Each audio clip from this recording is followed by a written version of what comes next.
The devastation in the Niger Delta owing to gas flaring, oil spillages and illegal bunkering has been an age-long concern.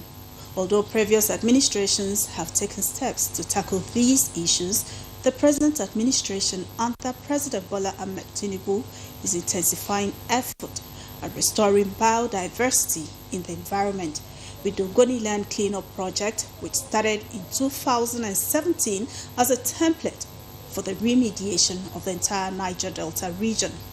Today on Panorama on NTA Port Harcourt Network Center, we shall be taking a look at how far the efforts of the federal government have paid off.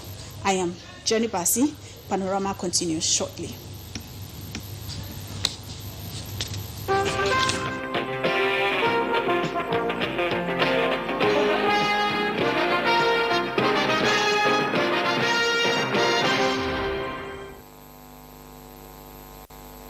The federal government is implementing reforms that are already repositioning Nigeria as a hub for innovation, private sector growth, and international conference. The Minister of Information, Mohammed Idris, stated these at the renewed Hope Global Dialogue in London. Frama Pange reports.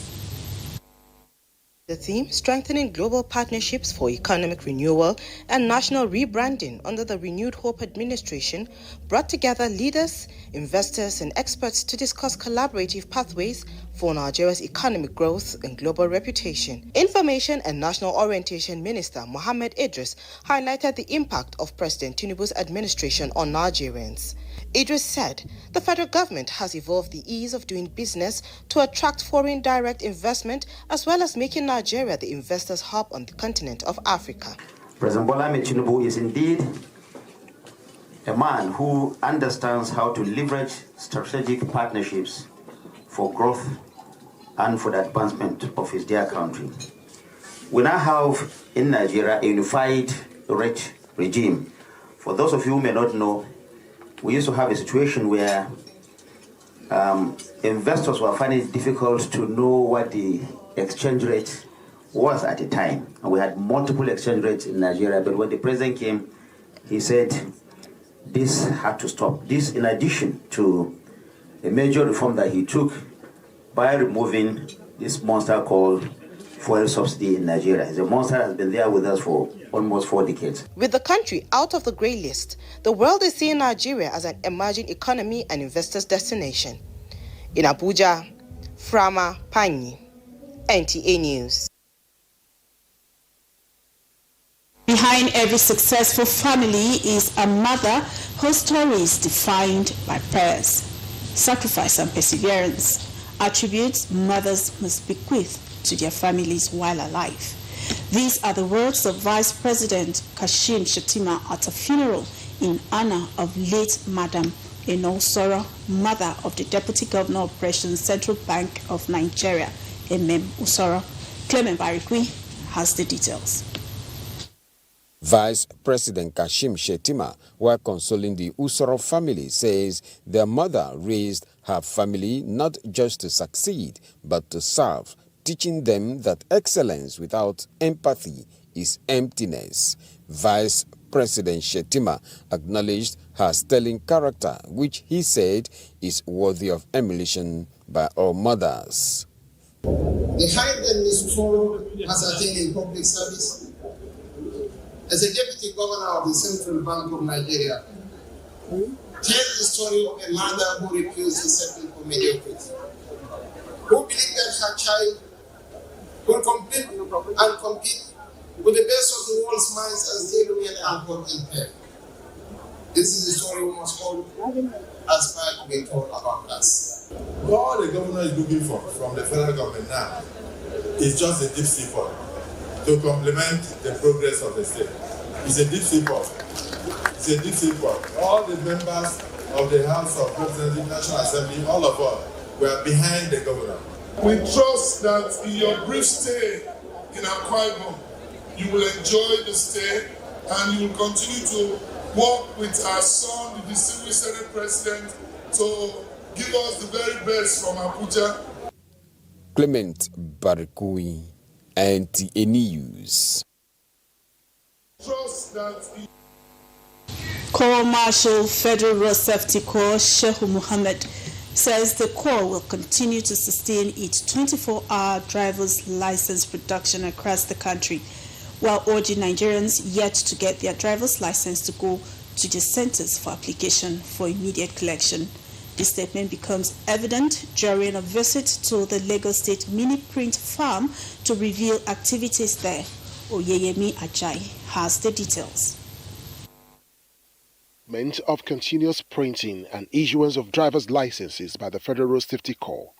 Driver's license collection at the Corps offices nationwide have experienced an avalanche of people who have come to retrieve the valid documents. A visit to the Lagos State Command of the Corps reveals non-stop activities with continuous attendance to people on a daily basis. Mrs. Moteliola Onofeko is one of those who have come for renewal of her driver's license. She explains her experience at the center. The process is okay and they give the elderly preference. Just like Mrs. Moteliola, Calvin Chinedu has as well come for his renewal, and he talked about what happened and how long he had stayed. I came this morning and they organized, we even had lecture this morning about the road sign and pattern of driving, but it's okay. And look at now, I'm just about to do my capturing. The Corps Marshal of the Federal Road Safety Corps, Shehu Mohammed, had directed a 24-hour operation in all driver's license centers with the target of settling all backlogs by continuous production of driver's licenses.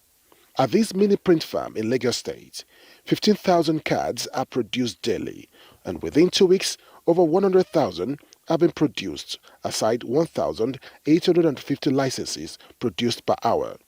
For now, about 51,257 driver's licenses are unclaimed across the 25 centers in the state, a source of concern to the Corps. Production from the input of the machine to the output takes less than 20 seconds for a card to be out.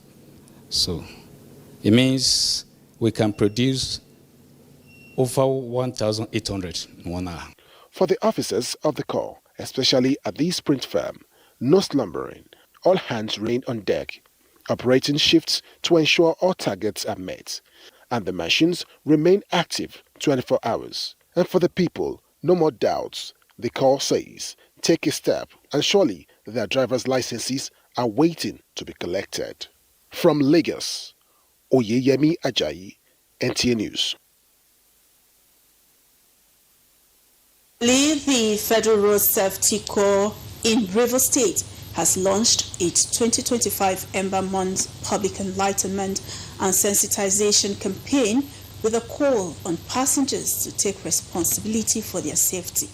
Sector Commander Inyang Umo, during the flag-off campaign, emphasized the importance of passengers being vigilant and conscious of drivers who violate traffic rules and regulations.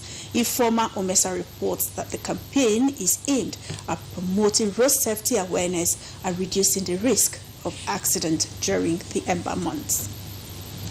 The Rivers State Sector Commander of the Federal Road Safety Corps, Inyang Umo, while briefing journalists on the need to create awareness on necessary precautionary measures against road crashes during Ember months, emphasized the importance of adhering to traffic rules. Ember months, he said, are characterized by increased travel, higher traffic volume, and a corresponding rise in road crash injuries, with the theme taking responsibility for your safety. Stop distracted driving. Umo urged the motoring public to prioritize safety at all times while using the roads. Federal Road Safety Corps Rivers State Command has mapped out the following actionable measures: deployment of reference personnel and special marshals across major highways and crash-prone corridors statewide. Free vehicle check exercise to improve vehicle roadworthiness. Conducting motor park rallies and motorcade carnivals statewide to raise awareness level of motorists and general public. The FRSC hopes the 2025 Ember Months campaign will promote safer roads and better lives for changing road traffic behavior. In Port Harcourt, Ifoma Umisa, NTA News. The Niger Delta environment is reportedly one of the most endangered ecosystems around the world due to long years of oil pollution. However, in the last 8 years, the federal government has intensified remediation of some parts of the wetland with the purpose of restoring biodiversity. Robinson Darataide examines the impact of the restoration efforts and its benefits to people of the Niger Delta. The Niger Delta environment is the fourth largest wetland in the world with rich biodiversity, including mangroves providing avenue for the breeding of different species of marine lives. Long years of devastation of the environment arising from oil spillages, gas flaring and illegal bunkering has left marine lives and mangroves almost wiped out. Our plants, our waterways, our fishing areas have been affected by oil spills.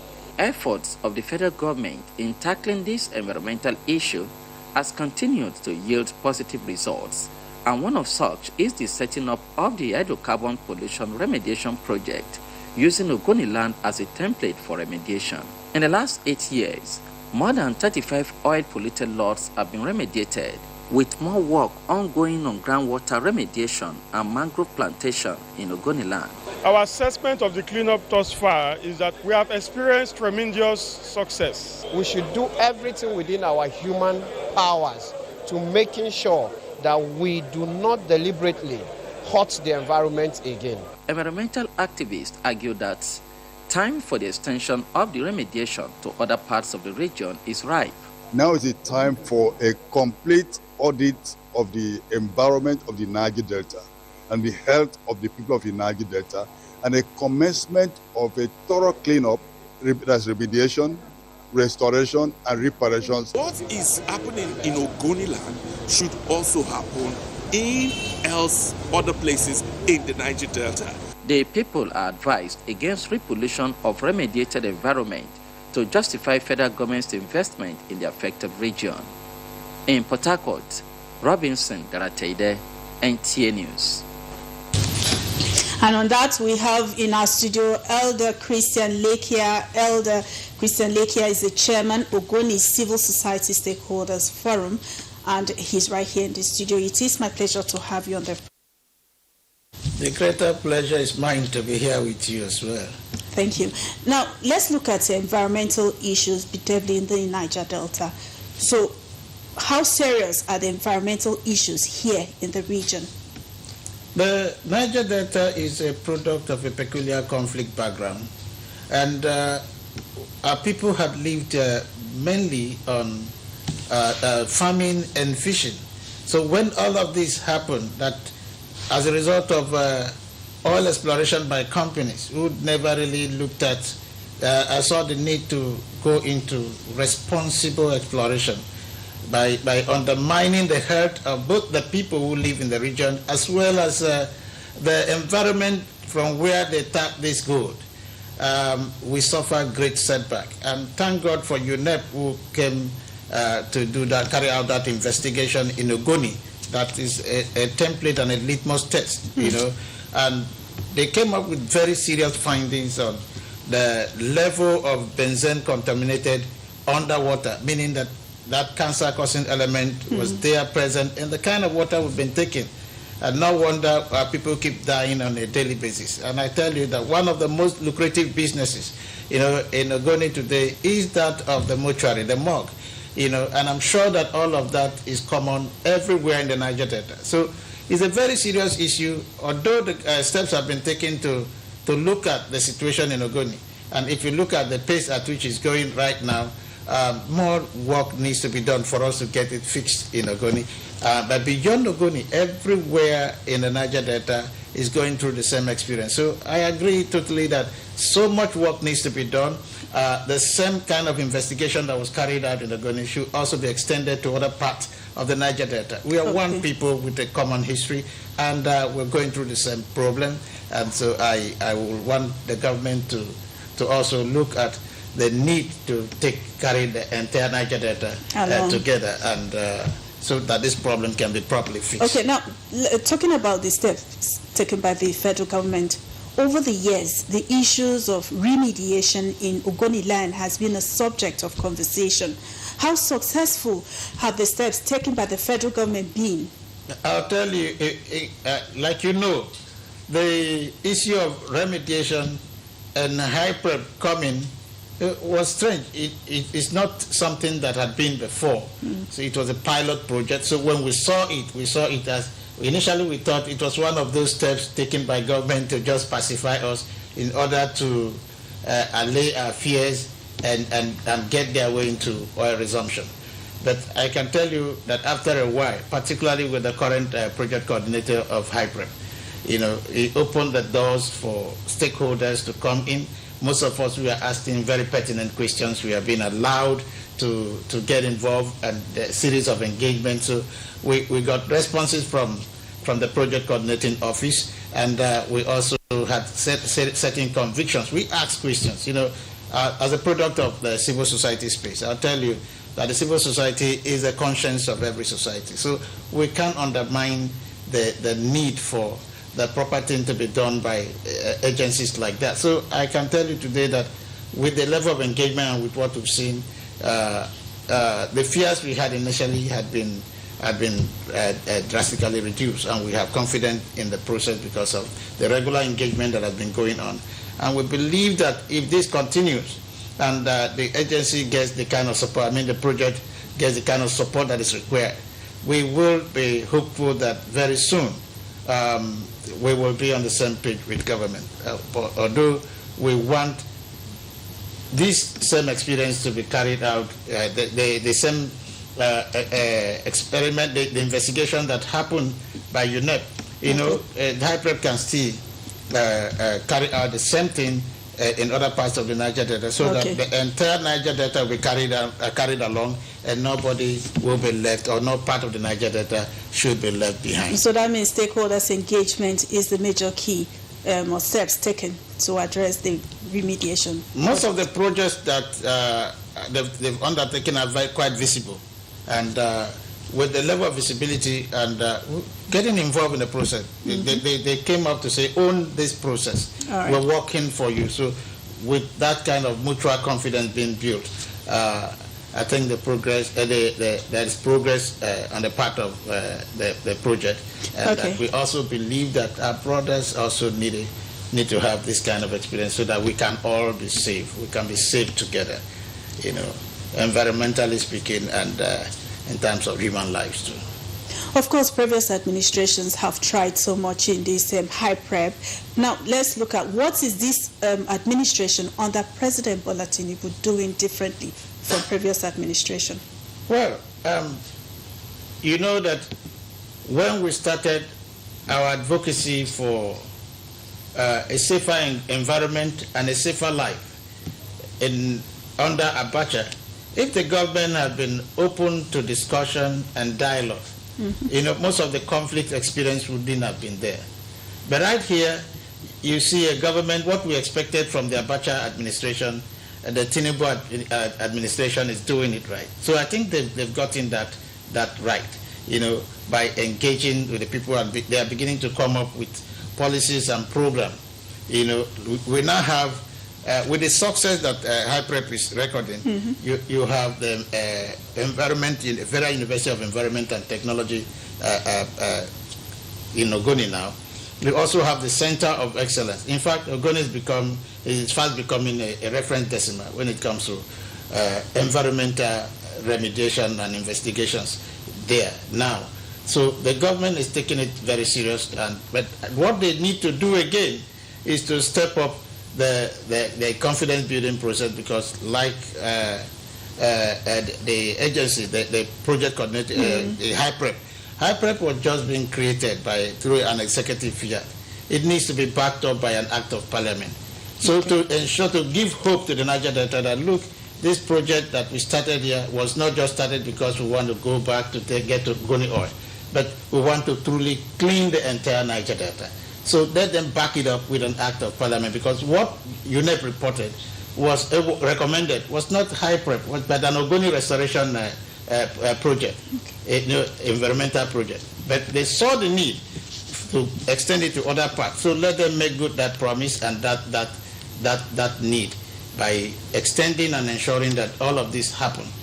So they've tried. They need to do more, so that not just Ogonis but the entire Niger Delta will be confident that now the government is beginning to take steps to address the core issues that led to the conflict between oil-bearing communities and the federal government. Okay, so briefly before I let you go, can you say that an end is in sight over these lingering issues? Well, like I said before, this project is by the timetable of UNEP was supposed to be a 30-year project, and an initial $1 billion was recommended for the first 5 years. The project have gone on for about a decade now, and we still have 2 decades. And the funds, the funding partners, have not remitted, as much as they ought to have, because the first 5 years is gone, and we expect that the federal government, who is in the driver's seat now, should make good their promise by making the expected contribution that was required of them for the initial 1 billion to have happened. Thank you. And we're also looking forward to more funding so that the project can actually be kept alive. Thank you so much, Elder Christian Lekia. Elder Christian Lekia, they're talking on issues surrounding high prep. It was nice having you on Panorama this afternoon. Thank you very much. We'll now pause for a break. I'll continue shortly. Stay with us.